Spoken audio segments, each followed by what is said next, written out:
Hey everybody, welcome to another episode of the RoadMap podcast. We got a good one for you today. My mentor, the guy that drug me into the business, Gabe Ericson, is on today, board member of 320 Life Solutions. Gabe, appreciate you hopping on today, bro. Dude, thank you so much. Yeah. Dude, thank you for even saying it that way, drug you into the business. I feel like we got to tell people the story. I mean, if you feel obligated, then go for it. I definitely I don't know do. if they want it. By they, I mean me. Dude, it's such a good one, though. Yeah, It's such a good one. So I'm trying to remember exactly how it went, because I'd probably been doing this just a few weeks. Yeah, it wasn't long. It wasn't long, maybe a month or so. Yeah. And you were at True Green and had been there for a while and were in like corporate sales at that point. And so I know you're doing okay. And we were pretty good friends. And I was like, man, I feel like Matt would do good at this, but I was like unsure of how to pitch it. So I FaceTimed you, right? Yeah. Like that was was that the first conversation we had about? I feel like we had, caught up once or twice or texted once or twice. And you knew I was doing something different. Right. But I don't know if I knew what you were doing, just that you were doing something different. Yeah. Did the first time I call you, because now I'm trying to bring it all up, had I just made a sale that first time, or no? I just kind of called you out of the blue. I think you called me out of the blue and kind of told me what was going on, and that's where you got Skeptic Matt. Yeah. in full form. Yeah. Fully transformed. Yeah. And then it wasn't long after that, maybe like a week or two later, that's when the running around in the parking lot FaceTime came into play. Yeah, okay. I remember now. So I think the thing that sticks out to me the most, dude, is the face that you gave me. Because you had like no expression. Should I give the audience a taste? Something like... Give a... Yep. That's it. Imagine, because I called you, I was like, so this is what I'm doing. I'm selling insurance.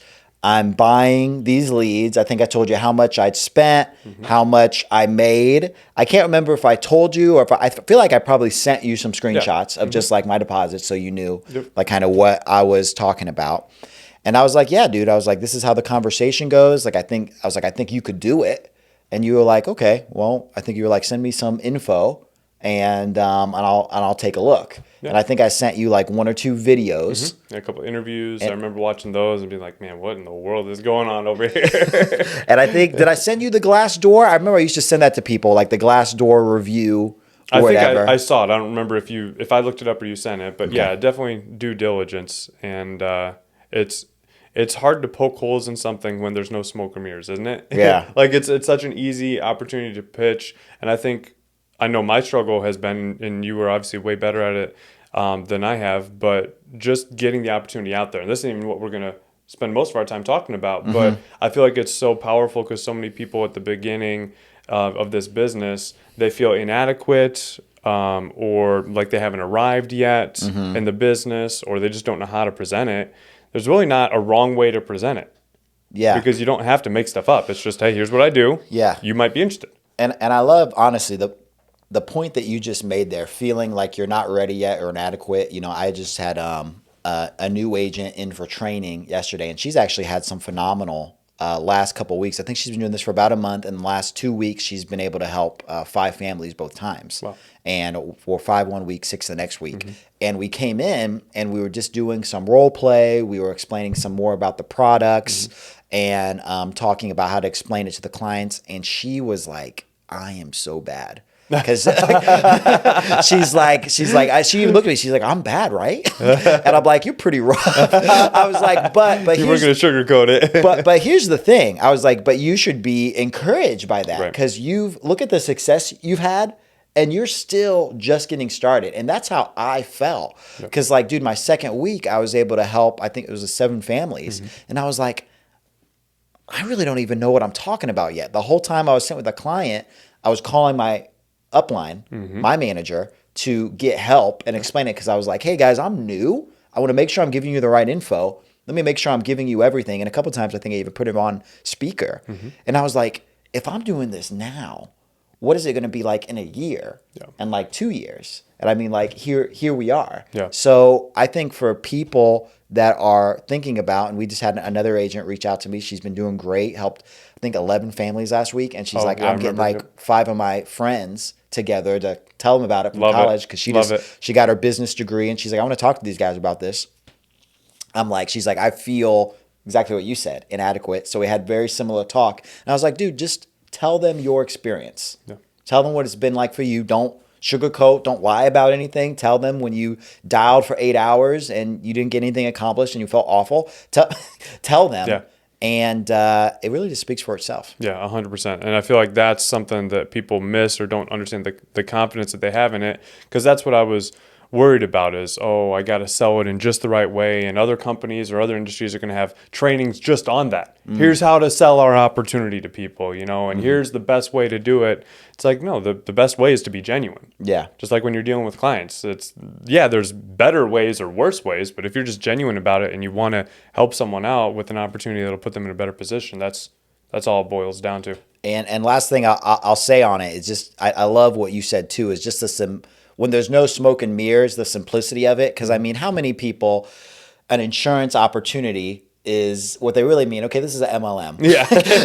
And you need to recruit a whole bunch of people to be successful here. And dude, my pitch to everybody was the same. I was like, dude, I don't have anyone else doing this, but I'm genuinely making the best money of my life just selling insurance to people. And I was like, and that's why it was such an easy pitch, because other places they were like, hey, if you come in and imagine what it would be like if you got 100 other people to do it. But I remember you actually said to me, and I've told this to so many people because I love it so much.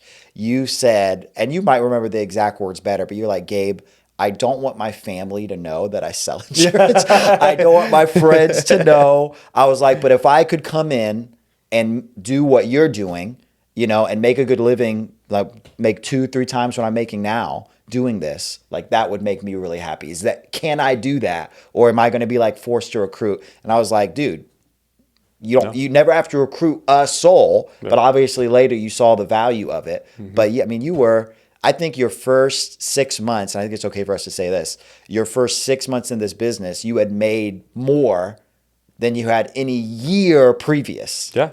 Yeah, and that was sucking the whole way. I joke with people, you know how when you're in a parking lot and there's like those annoying speed bumps? If it's an empty parking lot, you just drive around them. But for me, I feel like it was an empty parking lot and I still hit every single one full speed ahead. But that's the beauty of the business. Like whether you learn from others' mistakes or your own or a little bit of both, as long as you keep going, you're fine. It's consistency over everything. 100%. So let's use that because I feel like that's a good segue into what we really want to talk to everyone about today, because they can already see the passion that you have for the business. And that's what I want to talk about. So let's start with, where do you think that passion for you comes from for this business now 3 years in? It doesn't sound like a long time, but when you're in it, boy, I'll be darned if it doesn't feel like 3 decades. So where does the passion come for you to keep going with something like this and continue to give people everything you have day in and day out in the business? I mean, that's a great question. And obviously we were just at Dave's office opening in Columbus, and we talked about this a little bit. It's a few different places for me. I think, and I guess I'll just kind of go through in no particular order. Matt, when I first was coming into this industry, I had just finished my master's program in practical theology. So I went to school to be a minister, and we went to the same school. And I squeezed a 6-year degree into 8 years. That was a tough squeeze too. It's a tough squeeze, dude. A lot of work to do that. And the whole time I had been doing sales. It's something I had been introduced to at the very beginning. My buddy, my business partner now, Joe Basso, we had come into it together. He before me.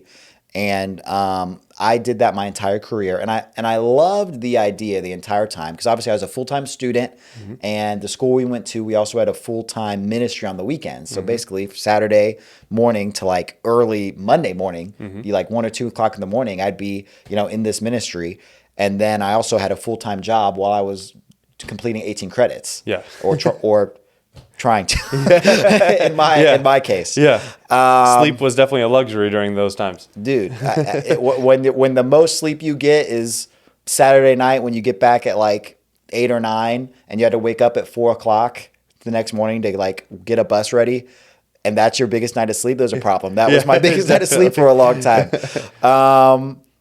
So I fell in love with the idea that I get paid based on the quality of my work as opposed to the time, because I never felt like I had a lot of time. Sure. And so every couple years, like honestly, every year, I think the longest I'd ever been at a job had been like a year and a half before I came to FFL. And the reason is because there was always a better opportunity. Sure. I started selling newspapers, and then I went into lawn care, and then I went into like garbage service, and then I went into energy, and then every time I was getting like a little upgrade, like a video game character. Yeah. I got paid more for a higher quality of work, and everything kind of built on top of it. So by the time I got done with school, I was like, full-time ministry, I just felt like it was not the time for me yet. Yeah. But I wanted to have something where I could go make the most of my time, still participate in ministry, and give financially like I hadn't been able to before during all those years, because I was just a perpetually broke college student for almost a decade of my life. Yeah. And so I started looking at real estate. I started looking at insurance, and a buddy of mine that I actually had shared a home with, a bunch of college guys renting a home here in Northwest Indiana, walked in one day, and he told me that he had made like, less than $3,000 in a week. And I was like, that's crazy. I was like, what do you do? He's like, I sell insurance. And so I had never considered insurance. I think I had some buddies try to get me in like an MLM, and I was like, no, not selling anything to my family and friends. Yeah, sorry. That's weird. And then he told me, I was like, oh, but you had to sell to people you know. He's like, no, we have leads. And it wasn't even FFL. It was something different. And that got me into it. I got my license. And then I went to a captive agency where I had half the comp, half the commission. They said they had leads. They really didn't. But I wasn't selling to family and friends, but basically I was like cold calling people. And then I came here, and it was like, it felt like the maturation of like coming from a seed into like a tree. It's like everything that had been building those years, like the ability for me to relate to people, the fact that I cared to people, and the value of the communication skills that I developed selling all those years came into something where, dude, that second week, I'd made more in that week. My second week doing this, I'd made doing anything else. And I was like, this is my second week. Yeah. I was like, I'm going to do this forever. I remember seeing that deposit, be like, I'm going to do this forever. And I was like, what could be better than this? And I mean, here I am 3 years later, and everything, like the opportunity just keeps growing. Yeah. So I think that's the first one, that it just felt like a natural evolution for someone that had gone down my path. Makes sense. The second one would be, I mean, honestly, Matt, like you and Sean and Mindy and Joe and so many other friends, I'd never been in an sales career or opportunity before where I felt like I could bring other people into it, and it would be just as good of an opportunity for them as it was for me. Yeah. Most places they're going to be capped, or they're going to have a ceiling on it because they came in after you instead of with you or before you. Yeah. Or like, we're kind of picking on some other insurance places right now. It's like the fact that I brought them in, it's like they're perpetually, under you, and you like can hold them, back. Yeah. And like, I mean, for instance, Ryan reached out to me, the captive agency I was at. He had actually talked to a recruiter on like Indeed or something like that. And the guy called me and was like, hey, he told me that he knows you, recruit him, and you'll get like a bonus. And I remember talking around. I was like, don't come here. I was like, don't come here. It's not, I'm not going to be here forever. It's not a great opportunity. I told him those exact words. He was getting ready to get married. And I was like, I do not want you in this place. And then I was here for a couple months, and I called him and I was like, this is it. This is it. So, and then, I've just had some transformative experience, with friends, seeing, the business that you've been able to build, seeing what Mindy's been able to do as a mom, and, her passion, not just how she's able to support her own family. I mean, essentially working 2 days a week now. Yeah. And with having the kids, doing this while pregnant. I just checked, and she's already at 6 families for the day, and it's like 11 o'clock right now. I remember Sean calling me And after about 6 months in this business and telling me that he just walked into the bank and paid off like what had been a huge amount of debt to him and his wife. Yeah. And I was like, it kind of clicked in my mind, like how big this is for people. Yeah. Like it's not just like a business I'm trying to build that's going to, make me rich. It's something I can bring people in and we can be successful together. Yeah. And so I'd say that's number 2. And then finally, dude, obviously